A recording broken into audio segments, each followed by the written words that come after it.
There's something within you that the world needs, and not someday, but do it now. Too many people stay silent, doubt themselves, or wait until they feel ready. But confidence is not something you wait for. It's something you build by stepping forward. Hello and welcome to Revolutionary Women. My name is Tess Silverman. Women around the world are constantly creating ways to make a difference in their communities, and today's guest is no exception. Victoria Ferrer is an award-winning corporate trainer and communication coach who empowers adults and teens to rise with confidence, clarity, and cultural intelligence. With a career spanning continents, she transforms how people speak, lead, and perform by blending behavioral science, improvisation, executive presence training, and deep global insight. A four-time distinguished Toastmaster and recipient of Toastmasters International's prestigious 2022 President's Citation Award, Vicky leads with both vision and heart. Having lived in the Middle East for more than 2 decades, she served as a training consultant to 5 American University branch campuses: Georgetown University, Texas A&M, Carnegie Mellon, Weill Cornell, and Virginia Commonwealth University, where she designed and delivered programs in leadership and communication, intercultural competence, professional presence, classroom facilitation, and high-stakes presentations. Across corporate and academic environments, Vicky has trained business owners, senior leaders, managers, women professionals, and emerging talent in executive communication, persuasive storytelling, negotiation presence, crisis communication, team dynamics, emotional intelligence, stakeholder engagement, and speaking with authority under pressure. She's known for helping high performers articulate ideas with impact, navigate multicultural workplaces, influence decision makers, and step confidently into visible leadership roles. Through powerful training, mentorship, and advocacy for lifelong learning, she champions the belief that every voice deserves to be heard and every individual has the capacity to lead with purpose. Vicky isn't just building speakers or leaders. She's building changemakers. Hi, Victoria. Welcome to Revolutionary Women. How are you this afternoon? Oh, I'm doing well. I was really looking forward to this podcast, so I'm excited. Wonderful. Thank you for stopping by. So, you were born in the Philippines, but what part of the Philippines and what was it like for you growing up? Oh, I was born in Manila. Oh, you were? So was I. Yeah. Oh, okay. So we don't speak the other dialects. We just speak Tagalog. Yes. Yeah. So, it was interesting because I was, I studied in De La Salle, took my behavioral science, and then later on earned my master's degree in development communication from the University of the Philippines. I suppose everybody knows that. And early in my career, I actually had the recruitment agency together with my dad. We deployed Filipino professionals to Qatar and Saudi Arabia. Oh. And then, I worked alongside my father. And at that time, he was the former COMELEC chairman and the Minister of Local Government under Cory Aquino's time. Okay. And his legacy of public service deeply influenced my leadership journey. At the age of 27, I moved to the Middle East, beginning in Bahrain, where I worked in the media industry with a newspaper company, and later married to a Jordanian, relocated to Doha, Qatar, where my professional path expanded significantly. Okay. People were always asking me, what are you doing in the Middle East? Well, I said, I got married. So, that was my destiny. And in Qatar, I was so happy to make history as the first Asian woman to serve as a district governor of Toastmasters International. At that time, it was District 20, overseeing 7 countries: Lebanon, Jordan, Qatar, United Arab Emirates, Kuwait, Bahrain, and Oman. Wow. So, I was lucky and established myself as a corporate and personal trainer, working with professionals and empowering women, especially, to find their voice and communicate with confidence on a global stage. Wow. So I had also privilege of teaching and training across prestigious American university campuses in Qatar, including Texas A&M, Georgetown University, Weill Cornell Medicine, Carnegie Mellon, and Virginia Commonwealth University. Wow. And today, I'm based in the US, in California, to be more specific, as a financial educator and a personal power and global presence coach. Okay. I'm passionate about helping individuals build confidence, develop communication, mastery, and most of all, create financial security so they can live empowered and purpose-driven lives. Wonderful. Okay, so let's go back. Okay, so how did working with your father influence where you would be in your career? And, what lessons did you learn from him? Oh my God, yeah, because at a very young age, he started as the Assistant Secretary for Agriculture. And so he went up the ranks and he worked with President Marcos Sr. as the Comelec chair. We sort of grew up quite protected because we had like security guards and then our plate numbers was number 6. But he always taught us to be grounded. He always taught us to be humble because he said that it's always the best to connect with the common people because these are the people who will help you when you are in need. And he was right.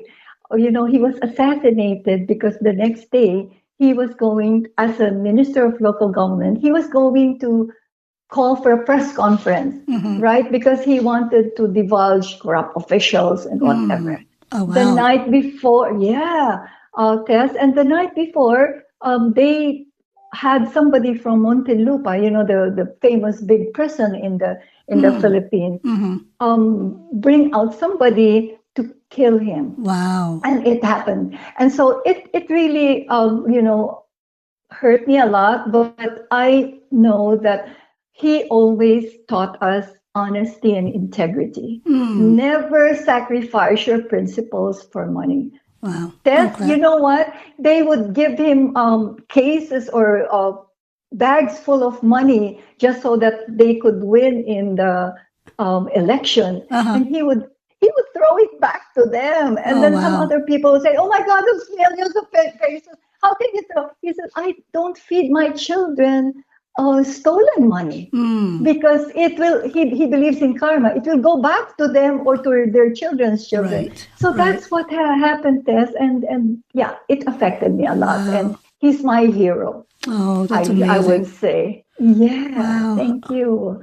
So at 27, you mentioned that you moved to Qatar, you got married, you moved to Qatar, and you became the district director of Toastmasters International District 20. What did your role entail as district director of Toastmasters? Well, I was overseeing all the Toastmasters clubs and all the leaders in those 7 countries. Okay. So I would do training, I would do public speaking, I would be connected with the members because it was all about training. We were emerging as leaders. And I was privileged, Tess, because I had the opportunity to deal with so many different nationalities. Right. And after that, I started coming up or conducting workshops on cultural intelligence. It is not really only emotional intelligence in a working environment, but it's also cultural intelligence because even here in the States, we deal with different nationalities. Yes. A lot of us are immigrants. Right. And then, we just became U.S. citizens. But then we still carry the roots of culture and we still follow some culture that we have to really be careful on how to talk to them, how to deal with them. Yeah. So, that was my privilege. Very colorful life, Tess. Oh, I'm sure. Colorful life. So while there, Victoria, you mentioned that you established yourself as a corporate and professional trainer, especially for women. Why was that important for you? It was important because once upon a time, Tess, coming from the Philippines and going to the Middle East, it was a big transition for me. Like we were taught in the Philippines, and I know you can resonate with me, be humble, right? Be polite and be But when I came to the Middle East, especially the women, they're very strong-minded, strong-willed, and they were open to conversations. And as I said, I dealt with Americans, with British, and they were very assertive. And there was a time I used to cry because they would be assertive, and I wasn't used to that. But then my husband said, "Hey, get used to it. This is not the Philippines anymore." And so I learned to be a strong woman to the point that when I lived in Jordan, you would laugh at it, Ted. They haven't finished asking me the question, I immediately reply. Oh, wow. Because I don't want to have that feeling, oh, I'm so inferior. No, we're Filipinas. We are proud of our heritage. And this is the reason how I challenged myself and said, I'm going to be on that top position one day. And I really, worked at it. And I'm thankful to God because He has given me this opportunity. Right. Wow.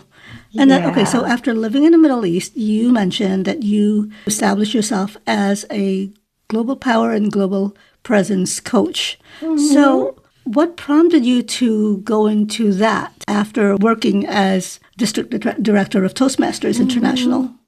Yeah, well, I had all that background and experience there. Tess, and I wanted to continue my mission. I've seen women and even men who could not find their voice, like or they would conduct business presentations, and they would talk about percentage. They would talk about figure. Oh, we're going to have ROI 100%. I said, I'm not interested in that. People are not interested in that. People are interested in stories. Share your stories. Right. Share your failure. I'm not also very much interested in success because we know what success. But let me learn from your failures because that is what people are really after. Yeah. Your vulnerability, your I failed, and then let me accept. I can't always say, "Oh, I'm always successful." When people start posting in Facebook that they are the most successful, they have the best food, but then you see that behind the scene, it's not reality. And so this is what we want. I want to project that for any businessman. Let's share our story. For women, we are interested in the Middle East for women who have a story to share and to tell the world. And people are they're amazed when a woman in the Middle East starts speaking up, and they're normal. It's average, but we have that thinking that, oh, they're different from us. They have the same ambition. They have the same goals. Right. But sometimes we just think that, oh, just because they're from the Middle East, they can't talk. Right. And that's when I come in. I pull out their potential and give them a voice. That's awesome. Okay, so you mentioned that you're also a financial educator. So can you share the story behind that aspect of your life? Oh, yes, Tess. I love to share the story. As you know, 16 years back, my husband passed away. He was a Jordanian, passed away in Jordan. And no life insurance. Oh, wow. 5 children. Oh, geez. Right? And so, and in-laws trying to take over the property and all. And they said that my husband signed a will and it was all written to them, not to my children. And so I couldn't fight it. I said, okay, why go through all the trouble? So I said, okay, may God forgive them. And may God just take care of them. So what happened is that at that point, when I come to the U.S., because I got my citizenship, yay, last year, it was approved. And so Tess, I said, this is going to be my other mission, to create this, educational modules to inform people, please protect yourself today. Don't think about it tomorrow. Tomorrow may be too late. Because that's what my husband and I thought. Oh, we're strong. We're not going to die. And, everything is good. But it's not. We cannot foretell our destiny. It's only God who can do that. And I know many stories, Tess, that couples, oh, we don't want life insurance. We're still strong. But 6 months after, the wife calls me, Vicky, unfortunately, my husband was diagnosed with cancer. What can I do? And I would say, it's too late. I wish that you had done it 6 months before. Then you could have been covered by insurance, and the insurance could have paid for everything. Right. And so this is what led me. It's my passion. Just you don't need to buy insurance for me. I just want to open my mouth and educate you. This is my responsibility because I don't want you to suffer as much as I suffered death. Thank you that's for that. what, yeah. Well, okay, so Vicky, as a financial educator who's a woman, do you find that women listen to you because they can relate to you? Yes. And I actually just yesterday, I trained, our team on sharing stories because I had to share my stories, Tess. And when people hear, what? No life insurance? 5 children?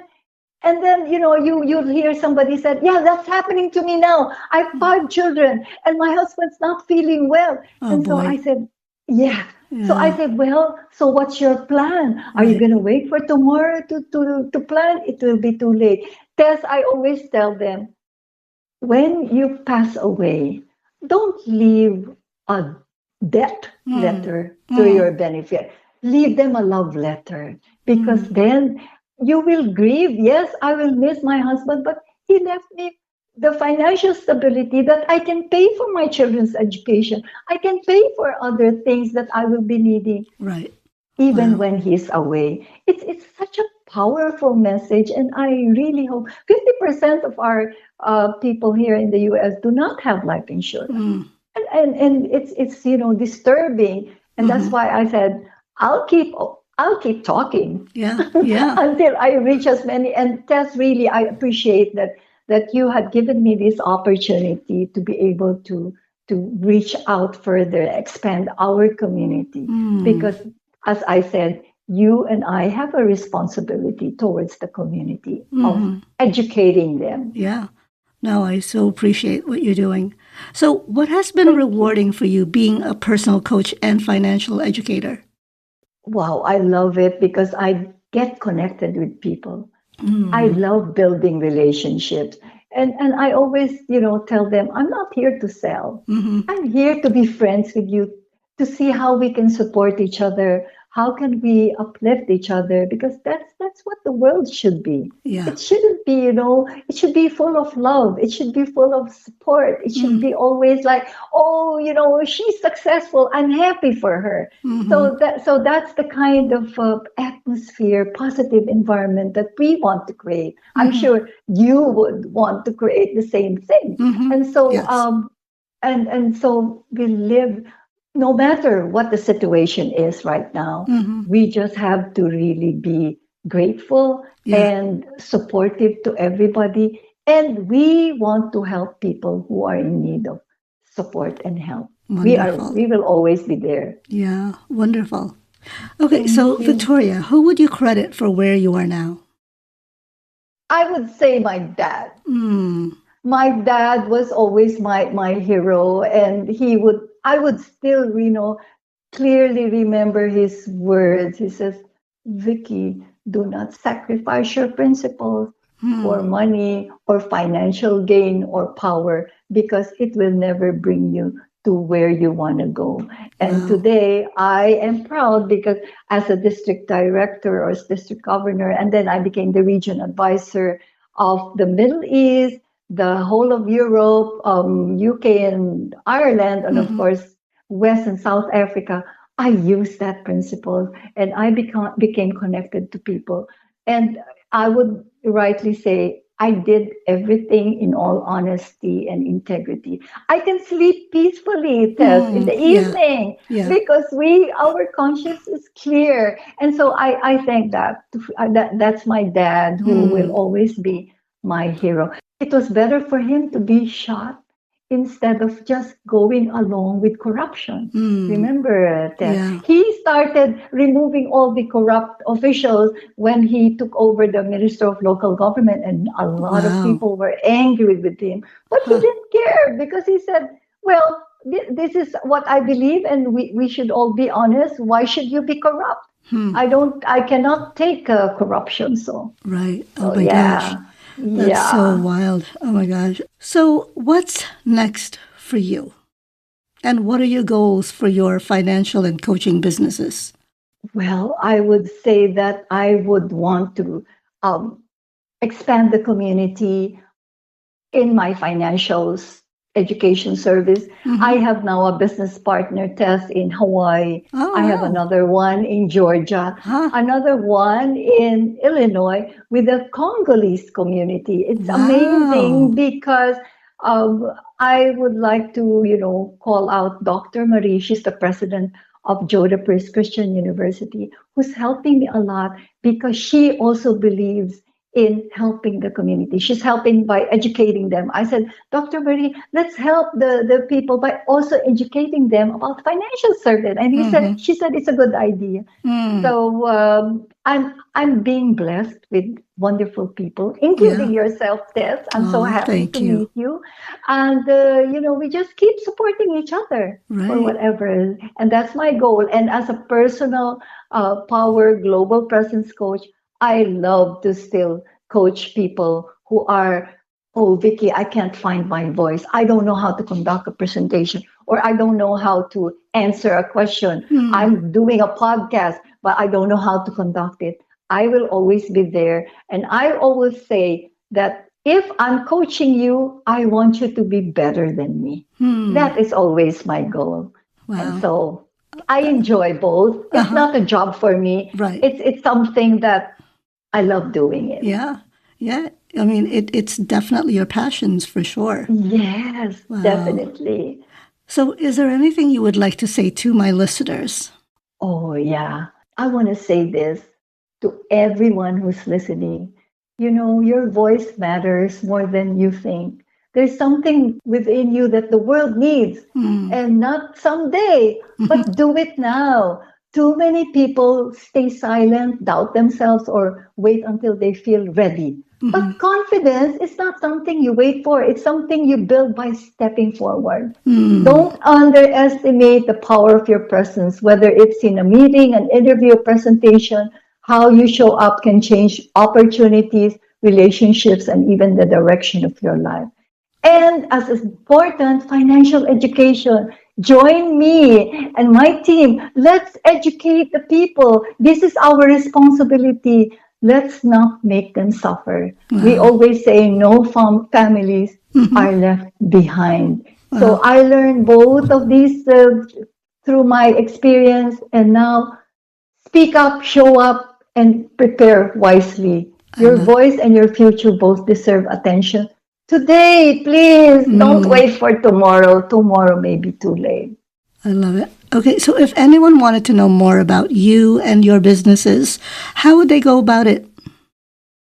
Well, they can contact me through my email, Victoria Ferrer, Ferrer 790 at gmail.com. Mm-hmm. And they can also contact me through my WhatsApp number. Mm-hmm. It's 714-206-6383. And of course, they can connect with you, Tess, and Mm-hmm. you have all my contact numbers. Right. Definitely, I will always be happy to welcome them. Wonderful. Okay, so Victoria, if you had one thing to change that you wish you had done years ago, would there be one? I would say don't rush through life trying to meet everyone's expectation. Hmm. Learn early that your voice, your boundaries, and your decisions matter just as much as your desire to care for others. Believe in yourself and be confident no matter where you are, because there will always be a great potential in you, but you just have to pull it out. Hmm. And prepare early. Always plan for your life because, as I said, I did plan it. And Yeah. that was my biggest regret. Hmm. Financial awareness protection are not just practical, they're acts of love for yourself and the people you care about. I love So it. I would remind myself that pain does not define the end of your story. You will Hmm. go through loss, Mm-hmm. change, and challenges that feel overwhelming, but you will also grow into someone like me who uses those experiences to help others heal, learn and become stronger. So Wonderful. that's what I am today. Wow, I love it. And my last question is, if you could go back in time, what advice would you give your younger self? Oh yeah, just be brave, be strong, and go for it. Hmm. Don't listen to other people. Oh, you can't make it. You know what, Tess? Let me give you a confession. When I went to the Middle East, the people in the Philippines say, "Oh, you can't make it. Huh. You know, you're only a Filipino. How can you be able to? You know, you're too polite and humble." And that was the Hmm. challenge. I said, "Yeah, you're saying I can't make it. I made it." Hmm. And so I went back, oh yeah, Vicky, now we believe in you Huh. because if there's I a love will, it. there's a way. So yeah, that was something really. When people Mm-hmm. challenge back and say, when they say you can't make it, no, I Mm. can make it and I will make it. Wow, And so that's that's awesome. what we are. Yeah. Thank you. Oh my gosh. Well, Victoria, thank you so much for your stories and for what you're doing for your community. I think it's so important to really concentrate on the future ahead, right? And Right. it's so important to, like you said, 50% of people don't have life insurance. Yeah. And it's mind boggling to me because, yeah, I get it, because we're not really taught that, at an early age, Right. unless your family actually tells you about it or you learn from others. So thank you for shedding light on that. Oh, thank you too, Tess. You have given me this golden opportunity Hmm. to talk about the business and what I am passionate about. I love it. Well, thank you so much for stopping by. And I really, really hope that, your businesses continue to thrive. I value what you have said, and I really do think that it takes just one person to really make a difference in someone else. So I love what you're doing. So thank you so Thank much. you. Thank you. And I love what you're doing, Tess. Again, Thank thank you. you. And thank you to the audience. Well, Whoever is listening, yeah. let's connect. Okay, wonderful. Well, with that, have a great rest of the day, and I'll talk with you soon. Take it easy. You too. Have a Okay. great day. Bye bye. Thank you. That's our show for today. I've posted more information about Victoria Ferrer on RevWoman.com. Thank you for listening, and I hope you'll tune in every other Thursday for another episode of Revolutionary Woman. You can listen to Revolutionary Woman on Apple, Spotify, YouTube, or wherever you get your podcast. Just a little note. I've launched a Patreon account to support the show. All proceeds will go to producing and editing the episodes to give my poor husband a break from being my personal IT and production department. He wrote this. The address is patreon.com/revwoman.